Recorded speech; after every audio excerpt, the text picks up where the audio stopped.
So mileage continues to climb, that's kind of the point, and I continue to fail at having not climby rides. I did Rubber to the Road's Little Bit of Everything, or A Bit of Everything, from the first edition of Rubber to the Road. I don't know. I went on the website. I'll put a link in the sidebar. I think the sidebar's that way. It was a good ride, definitely. Tough. It was the first real long ride that I've done by myself. I've gone out with friends for every other one since I don't remember what was the last ride I did alone, but this sucked. The weather was kind of mostly gray, cloudy. There were sun breaks every once in a while. You know, some of the scenery was really pretty, but there was just more climbing than I was prepared for, and not so much more climbing than I was prepared for, it's more climbing than I really wanted to do.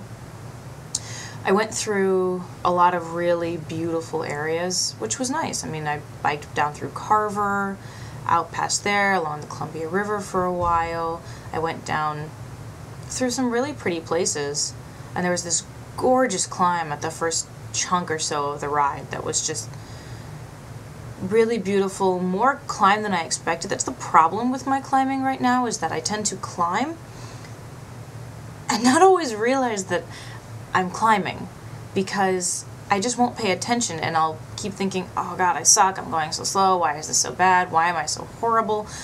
And then after a while I'll look back and realize, oh, I've been climbing. But it's not an obvious climb, it's just definitely an upgrade as opposed to a downgrade.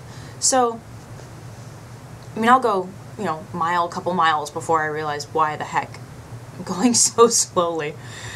So I went out and did a little bit of everything. There's some in-city stuff, there's some not in-city stuff, there's some very rural stuff, there's climbing, there's a little bit of flats along the Columbia River. You go through all kinds of stuff, Carver, Damascus, Oregon City, past the gigantic, not covered wagon giant things. There are some pretty pictures from the Rubber to the Road site, again, that I will link. But it sucked. I mean, I was out by myself for a long time. I'm really surprised by how long this took, actually, because I did have to stop and ask directions to figure out where I was going, because there's one bit of the whole thing where I didn't really know where I was and where I was supposed to be. Like, I figured I knew, but I also knew that I still had a long way to go and I was tired. And I didn't want to take a wrong turn and end up with several extra miles off in the wrong direction.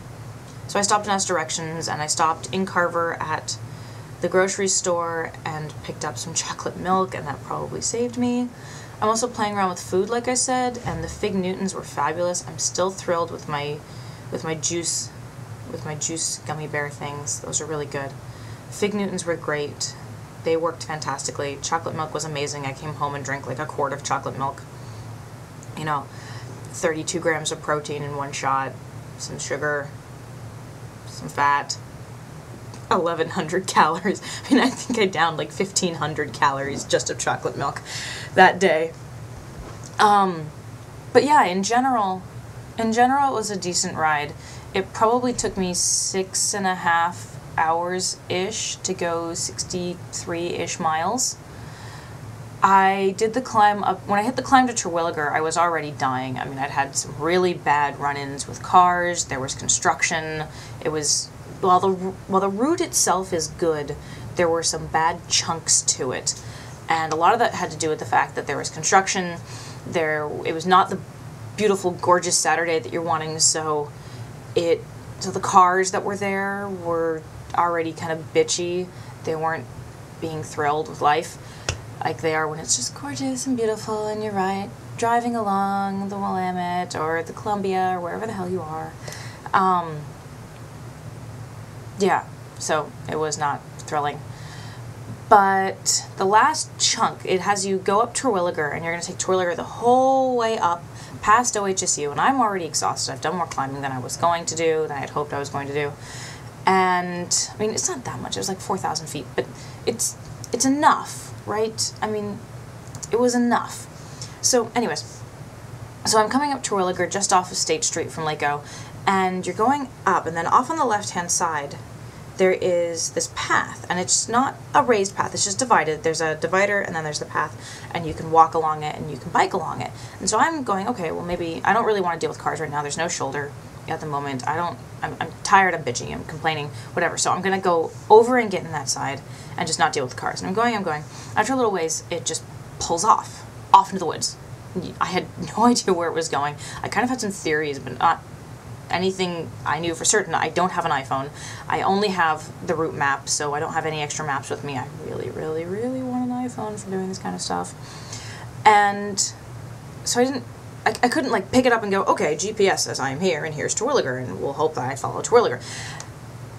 It turned out that it was the Tryon Creek State Park bike ped path that's used for not biking on Terwilliger. And it was great, and it's beautiful, and the day was not glorious, sunny, perfect Saturday. It was kind of overcast and threatening rain, and I only felt 2 raindrops. It was great. So there were only a few little groups of pedestrians, and as long as I didn't, you know, pound it at 20 miles an hour, nobody cared. So I did that instead, and it was exactly what I needed to get away from the cars and just have a little time to go close myself in my pain cave and ignore everyone and just get through the end of that ride. And by the time I hit Barber Boulevard, I knew where I was, I knew where home was. I was already almost to distance, and I knew from Barber to home I would definitely go over 60, which was the minimum requirement for that day. So I just cut home. And I didn't do the end of the ride, which I have no idea how the ride looks at the end. I didn't do it, I didn't read it. But I would definitely suggest anyone doing this ride to follow that path, because you can follow it, it'll just take you straight along Terwilliger. Eventually you'll rejoin Terwilliger with Taylor's Ferry, and you can get back on Terwilliger where there's a bike path. Or there's a bike lane. But it was definitely probably the best part of that ride. It was beautiful, you're off-road, it's gorgeous stuff. I was really thrilled. I managed to only want to call home and complain 4 or 5 times, and managed to never actually call home and ask someone to come save me. So, after 6.5 hours with just me, it was great to come home and have me and a banana and a quart of chocolate milk and my fiance sitting there waiting for me, willing to massage my legs. So, that's that. That one's done and gone. I have not decided where I'm going this weekend, except for the fact that I want it to be flatter. I have earned a flatter ride. That being said, I'll probably let you know sometime early next week where the hell I went.